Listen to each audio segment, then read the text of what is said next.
Olá, pessoal, tudo bem com vocês? Dando seguimento à nossa expedição pelo sermão profético e já trilhamos mais da metade desse caminho, explorando conhecimentos, extraindo belíssimas lições, tirando as nossas próprias conclusões e vamos seguindo com a nossa excursão. Hoje veremos: eis que de antemão vos tenho predito. Aqui nós encontramos mais predições de Jesus para os seus discípulos e o convite à vigilância é renovado pela terceira vez. E se aqueles dias não fossem abreviados, nenhuma carne se salvaria, mas por causa dos escolhidos serão abreviados aqueles dias. Então, se alguém vos disser, eis que o Cristo está aqui ou ali, não lhe deis crédito, porque surgirão falsos cristos e falsos profetas e farão tão grandes sinais e prodígios que, se possível fora, enganariam até os escolhidos. Eis que eu vou-lo tenho predito. Portanto, se vos disserem, eis que ele está no deserto, não saiais. E eis que ele está no interior da casa, não acrediteis. E aqui no versículo 22 encontramos duas palavras que nos chamam a atenção: carne, nenhuma carne se salvaria, e por causa dos escolhidos serão abreviados aqueles dias. Então, como sempre, vamos pedir ajuda dos autores, dos estudiosos, para que nossa compreensão possa ser melhor.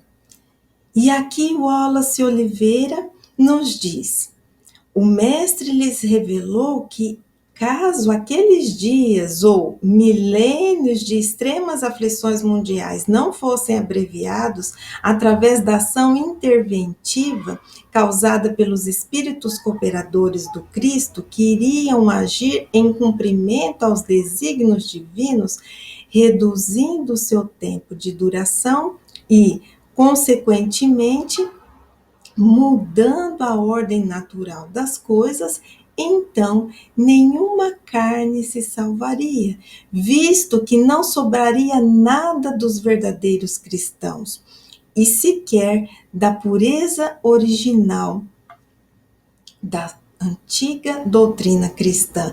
E aqui o Wallace interpreta a carne como a sublime doutrina do Cristo, destinada aos homens. E ele lembra João, capítulo 6, versículo 51.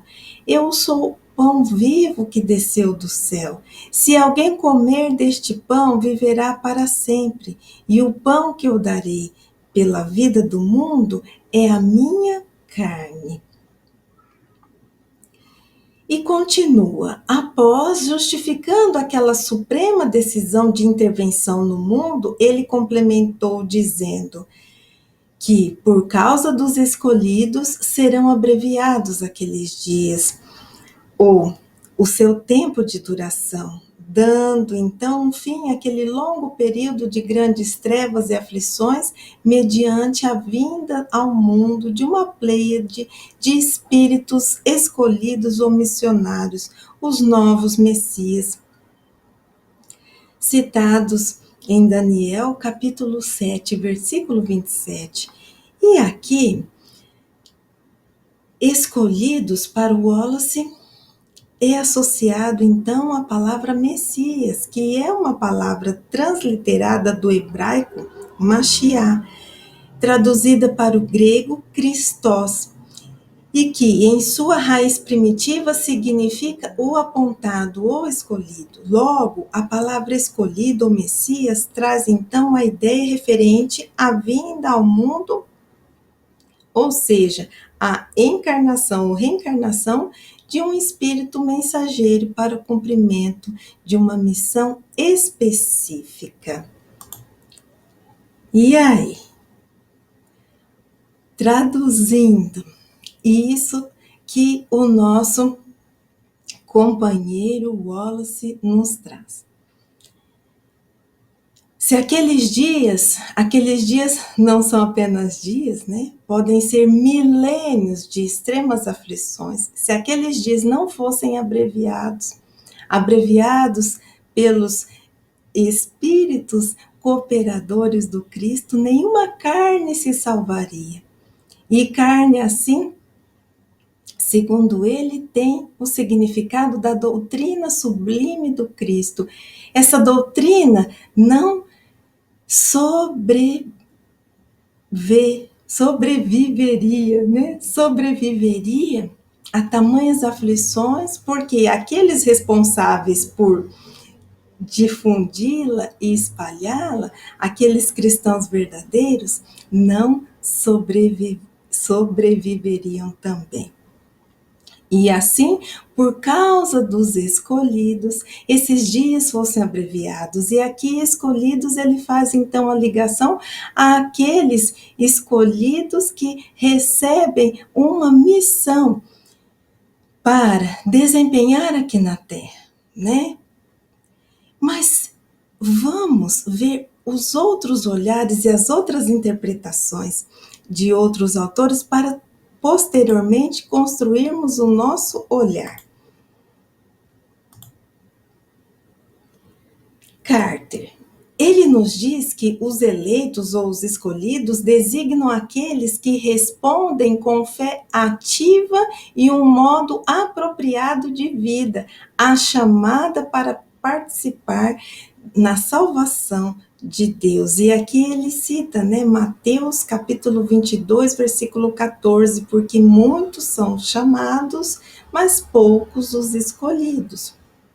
O comentário bíblico Moody: não se pode limitar este versículo, que é o de Mateus 24, 22, à situação do ano 70 depois de Cristo. Temos elementos aqui que vão além daquele período e se associam mais concretamente com o fim dos tempos, ou, melhor dizendo, o fim de um ciclo. A referência aos escolhidos parece apontar para os salvos durante os dias da grande tribulação. E Carson nos diz que aqueles dias referem-se a todo o período do qual os versículos 15 a 21 são apenas uma parte, a grande tribulação. Os versículos 15 a 21 são aqueles que tratam, né, da grande tribulação. O termo eleitos refere-se mais naturalmente a todos os verdadeiros cristãos escolhidos por Deus. Pasa Sarx, no sentido literal, nenhuma carne, também traduzido como ninguém, normalmente refere-se a toda a humanidade. E aqui, então, com a colaboração desses outros olhares, temos uma interpretação de que aqueles dias não se referiam apenas àqueles dias referentes à guerra judaica que se instalou ali no ano de 70 depois de Cristo. Não, eles acreditam que aqueles dias se referem a um período maior do que esse. Assim como Wallace também nos traz que aqueles dias se referem a milênios de aflições. E nenhuma carne se salvaria, esses autores enxergam como a humanidade não se salvaria. E os escolhidos, nesse segundo olhar, seriam aqueles que fidelizam o seu comportamento às leis divinas. São aqueles fiéis aos ensinos de Jesus, são aqueles fiéis a Deus. Então, Carter vem até nos lembrar, porque muitos são chamados e poucos são os escolhidos. Os escolhidos seriam, então, esses que conseguem vivenciar a doutrina cristã e, por conseguinte, as leis divinas. Seguindo. E logo adiante, Jesus vai advertir novamente sobre os falsos profetas. Profeta, em hebraico, ele vem da palavra nabi, porta-voz. Tradicionalmente se traduz como profeta. Então, o profeta seria o porta-voz. No decorrer do discurso do sermão profético, as referências aos falsos profetas aparecem em 3 versículos. Como já dissemos, versículo 5, 11 e 24 do capítulo 24 de Mateus. O mestre inicia o discurso com esse alerta. Volta ao tema nas previsões para o discipulado, relembrando-o novamente após a grande tribulação. A advertência contra os falsos profetas era recorrente, mas tinha uma razão de ser. Necessário conhecer o contexto histórico judaico, bem como a sua tradição, para compreendermos o motivo de vários alertas ao respeito.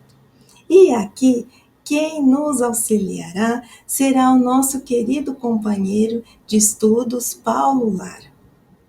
Ele nos diz que os profetas surgiram entre os gentios, mas foram importados para o judaísmo e eram fonte de conflitos constantes, porque o verdadeiro profeta, via de regra, falava contra o rei, como ele conduzia Israel e a própria vida, e como essa condução levava Israel para o juízo divino.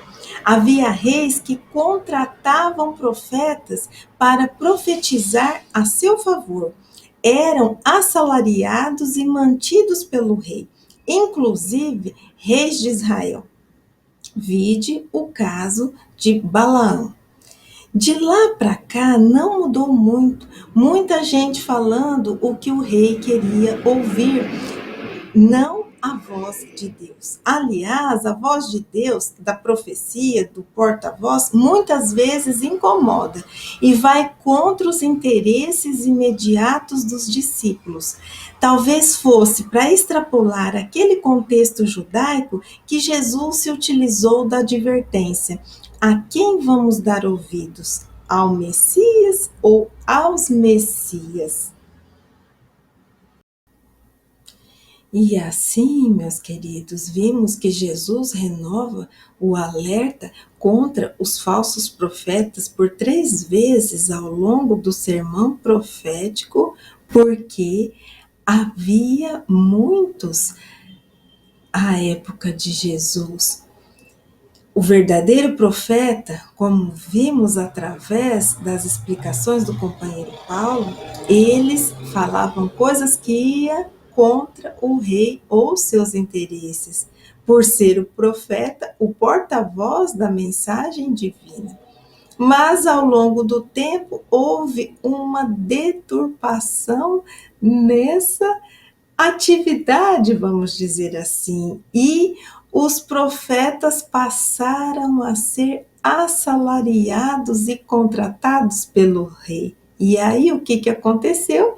Eles começaram a falar coisas que agradavam ao rei, até para avalizarem as atitudes do rei. E aí houve o desvio de finalidade.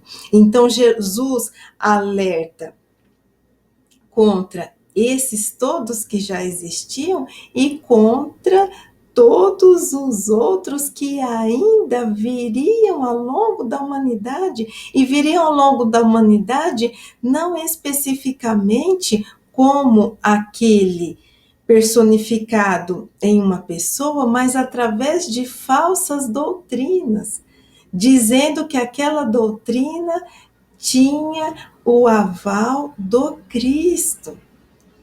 E Balaão, citado ali, há pouco se referem a um profeta que nós encontramos lá no livro de Números.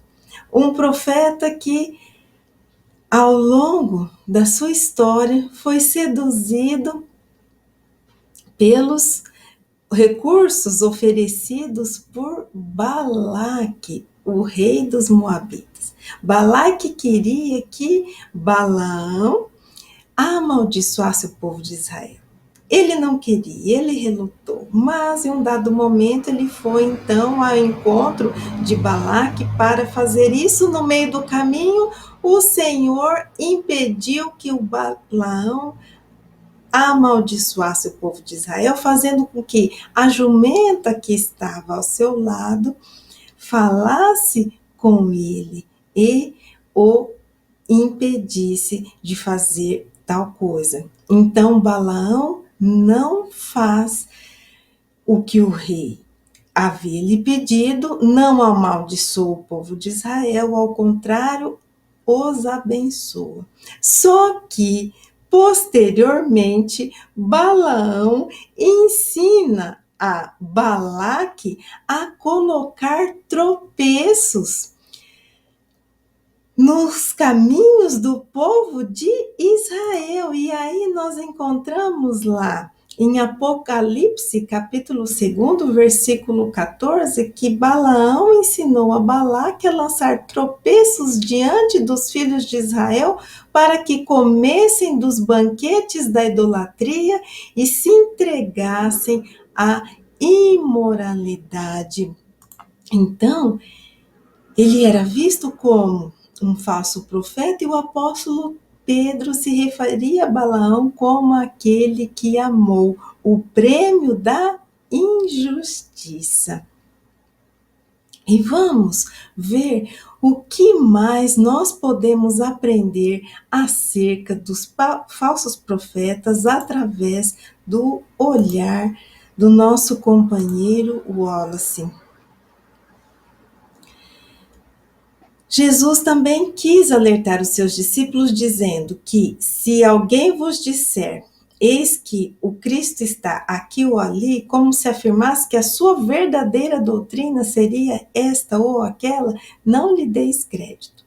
E após deu a eles o motivo daquele seu importante alerta, dizendo que surgirão falsos cristos ou novas doutrinas cristãs, reclamando serem as fiéis portadoras da verdade de Deus, mas que também iriam professar a mentira, enganando a todos, e falsos profetas ou supostos messias ou mensageiros divinos que revelariam do mesmo modo a mentira e o engano sobre as coisas espirituais.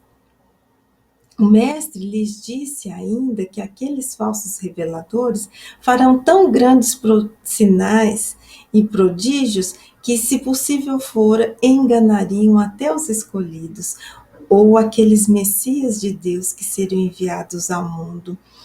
Na sequência, com o objetivo de firmar em suas consciências todas aquelas informações, os alertou dizendo: lembrem-se de que eu vô-lo tenho predito, revelando antecipadamente todas essas coisas, e bem antes que elas acontecessem, e que, se vos disserem, eis que ele, o Cristo, está no deserto, ou encarnado do mundo, não saiais à procura dele.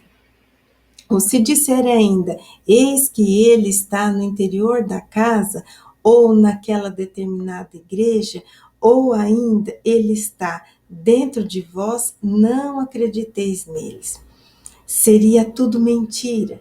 Eles deveriam fugir daqueles falsos reveladores e se manterem espiritualmente elevados, assim como os servos fiéis e prudentes, que encontramos lá em Mateus capítulo 7, versículo 24, fazem ao aguardar o momento certo do seu Senhor voltar das bodas.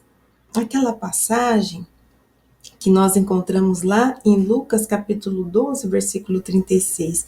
Eles deveriam se manter vigilantes, meus queridos, quantas informações nós temos aqui. Jesus convidando não só a vigilância acerca dessas pessoas que fariam prodígios, mas também das doutrinas que eles espalhariam.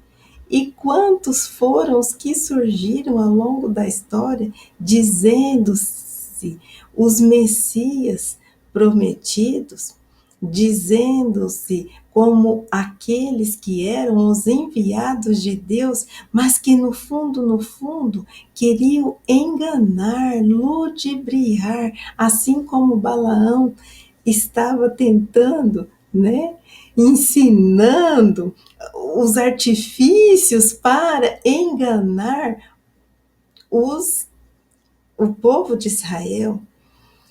Então, Jesus vem alertar contra essas coisas e convida a essa vigilância, vigilância permanente e constante em todos os períodos. Porque no período da dificuldade, da tribulação, as pessoas ficam mais vulneráveis. E aqueles que seriam ali o alvo de tantos ataques ficariam em extrema vulnerabilidade. Por isso, ele alerta que eles já eram capazes de discernir, os falsos profetas e as falsas doutrinas, para que eles se lembrassem desses conselhos quando isso ocorresse. Mas isso também pode ser aplicado a nós.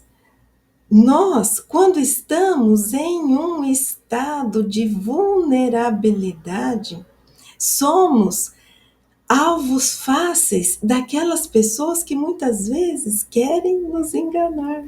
E às vezes nos trazem informações, nos trazem revelações que nos iludem e nos tiram do prumo, ou às vezes nos desviam daquele caminho que sabemos qual devemos seguir.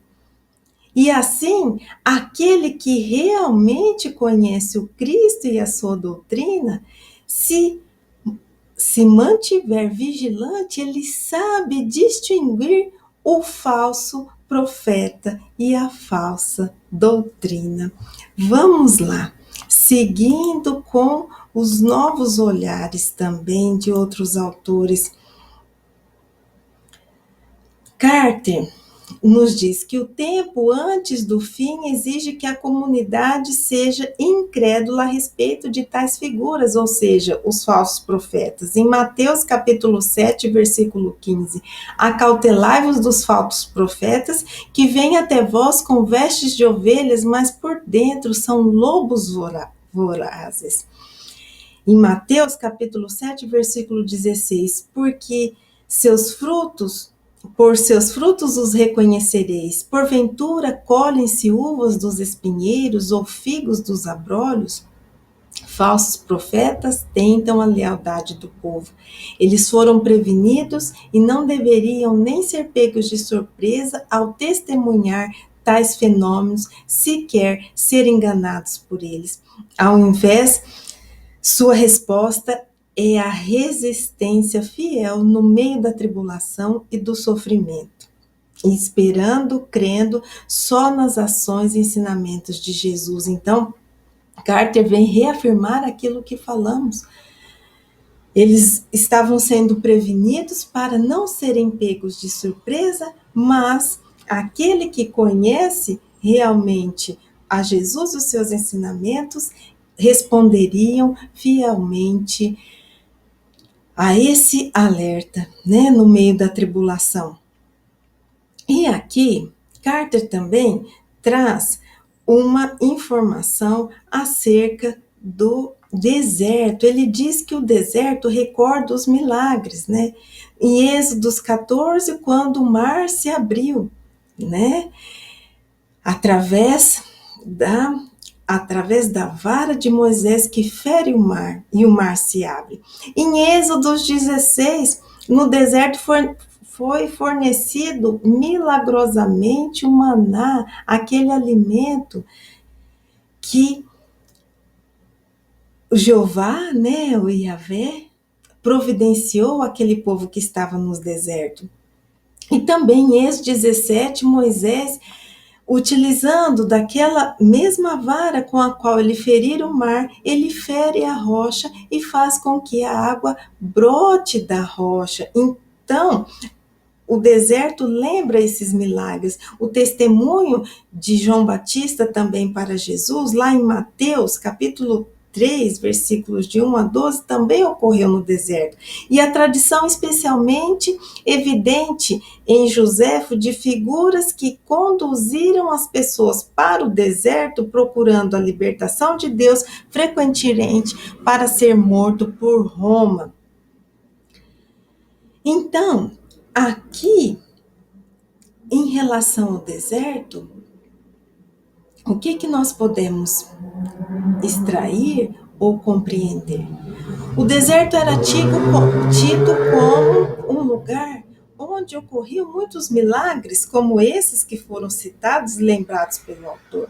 Mas o deserto também poderia ser uma armadilha, conforme os relatos de Joséfo, porque com o pretexto de que ali haveria uma manifestação divina, eles poderiam ser levados para o deserto para serem mortos, como ocorriam e ocorreu naquela época.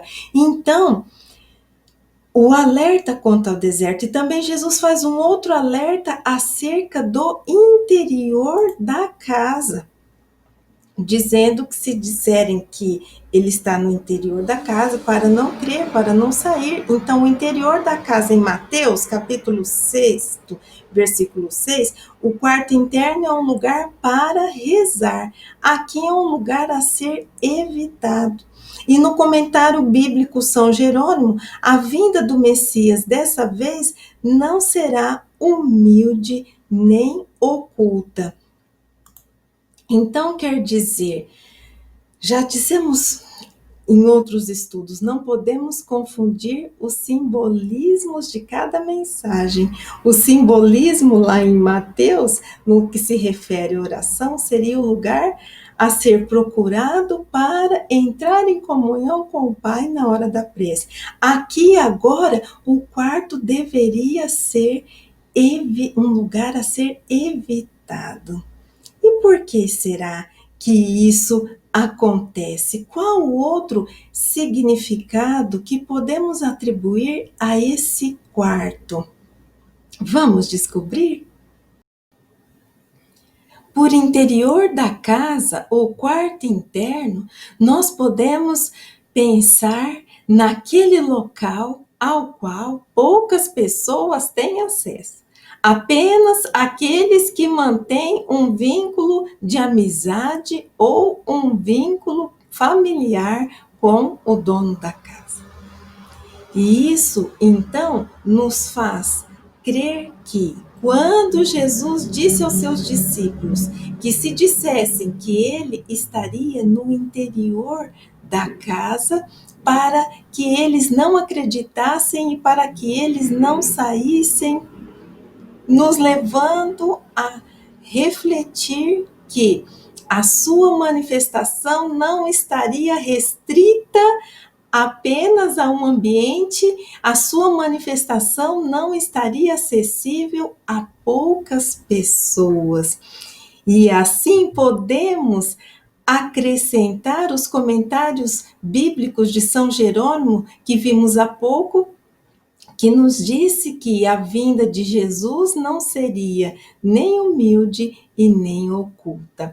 Mas eu gostaria de propor para vocês outras reflexões acerca desses ensinos de Jesus. Quando ele nos diz deserto, o que será que ele quis nos transmitir? Quais as características de um deserto? As altas temperaturas, a pouca água ou quase nenhuma água, e também uma característica muito importante, o solo árido. um solo no qual a semente que ali cai dificilmente germina, cresce e produz. Então, quando Jesus nos diz, e aqui incluindo a cada um de nós, porque todas as vezes que nos deparamos e que lemos e estudamos a mensagem do Evangelho, sim, nós somos os destinatários dessa mensagem.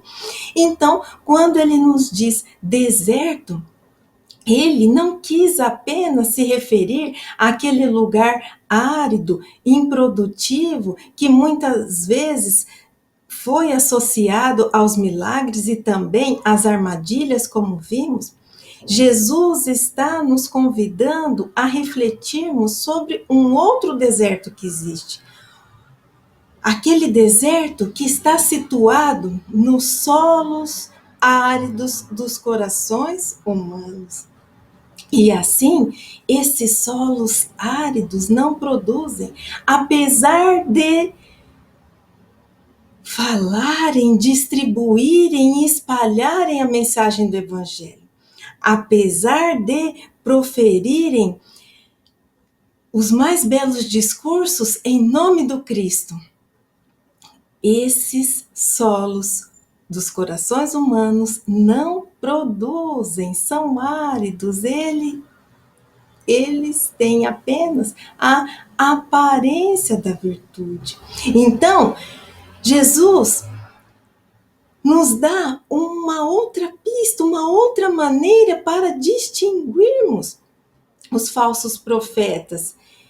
Ainda que eles falem coisas que pareçam verdadeiras e que são bonitas, mas analise os frutos que ele produz. E se ele produz, Jesus já nos advertiu em outro momento, uma árvore boa não pode dar mau fruto e vice-versa. E eu diria até que um solo árido não pode produzir fruto algum. Então, ele convidava a vigilância também e a observância nesse outro patamar. E quais seriam os solos que produziriam, então? Seriam aqueles solos cheios, repletos da vontade de vivenciar o Evangelho. Seriam aqueles solos repletos do amor a Deus, do amor ao Cristo e do amor às criaturas.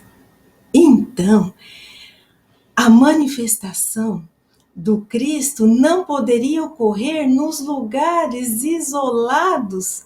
E aqui podemos pensar, sim, que o interior da casa é um lugar isolado, no qual aquele que o escolhe quer ficar longe ou distante das coisas ao redor. A manifestação não se daria no lugar isolado ou no lugar improdutivo, como o deserto. A manifestação do Mestre se daria nos solos produtivos. E onde estariam esses solos produtivos? Esses solos produtivos estariam junto aos sofrimentos humanos, junto da multidão, aliviando, consolando, levando o auxílio material, fazendo a caridade por completo, como nós temos no belíssimo exemplo contido na parábola do bom samaritano. A sua manifestação, então, se daria aí, nesses corações, e que não estariam isolados nem improdutivos, estariam em pleno trabalho junto àqueles que necessitam. Seja no interior, aí já não importa se é no interior da casa ou se é no lugar de muitas pessoas. Mas o que mais podemos extrair desses ensinamentos de Jesus? Vamos lá.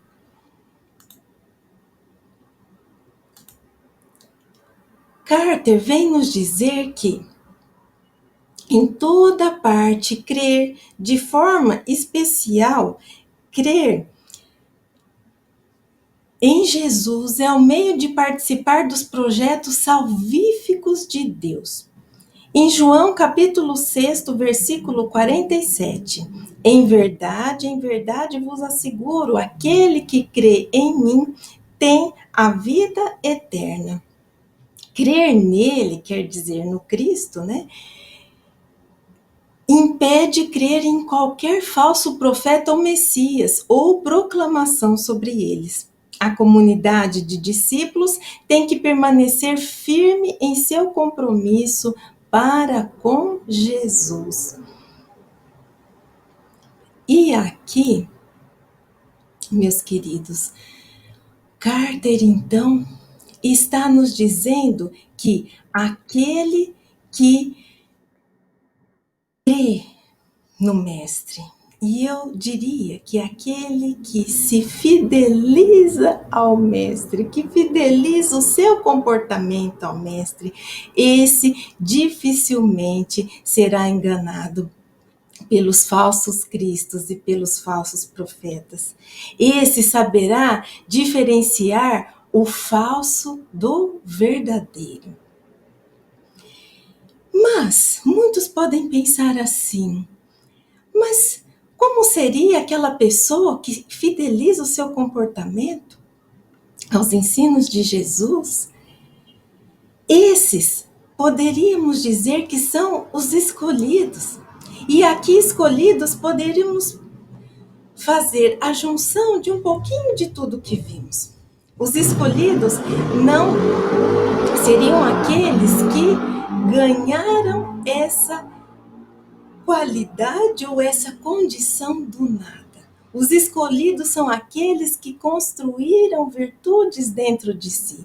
São aqueles que acolheram a mensagem do Evangelho, vivenciaram e agora estão tratando de multiplicar essa mensagem através de pensamentos, palavras e atitudes. Então, os escolhidos, sim, são aqueles que recebem e acabam sendo os multiplicadores da mensagem do Evangelho. Então, recebem esse papel, essa função de perpetuar e de lançar as sementes divinas do Evangelho nos corações ao redor.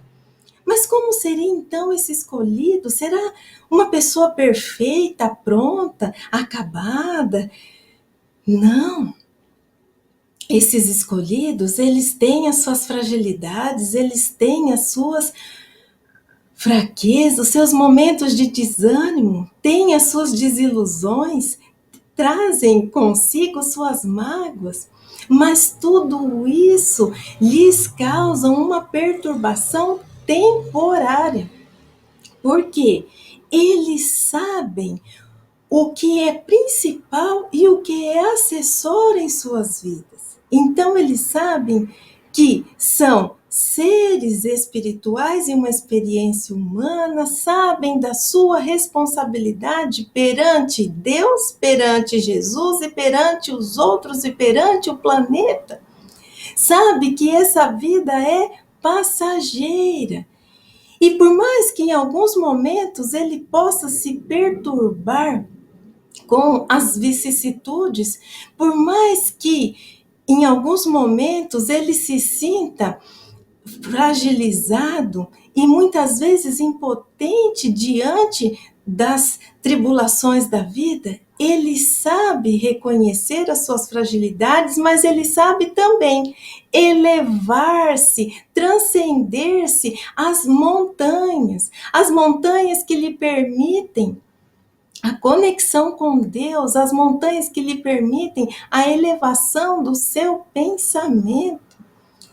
E lá, nessas alturas, ao invés de ele reclamar, revoltar-se, ele diz a Jesus mais ou menos assim: acalenta-me em teus braços, em ti tenho descanso, renova minha esperança, seca o meu pranto, mata a minha sede, refrigera a minha alma. Aceito o teu convite, meu coração acalma. Esses são os escolhidos pelos quais podemos entender dessa mensagem do Evangelho. Gostaria de propor mais uma reflexão para nós.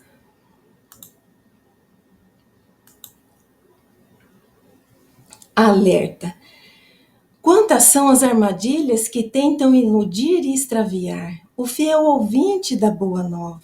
Promessas de felicidade, ganho material com facilidade, falsas doutrinas proferidas e o pior, em nome do Cristo, realizando prodígios jamais vistos. Mas aquele que vive o Evangelho, espalhando amor e compreensão, que conhece o divino valor de cada preciosa recomendação, transmitida pelo Mestre querido, consegue o equívoco detectar, através de um cuidadoso olhar, pois sua consciência está desperta. São esses os escolhidos aos quais se referia Jesus, os que trabalham dia e noite para espalharem as lições daquele que foi pregado na cruz. Meus queridos, obrigada pela atenção de todos e até o próximo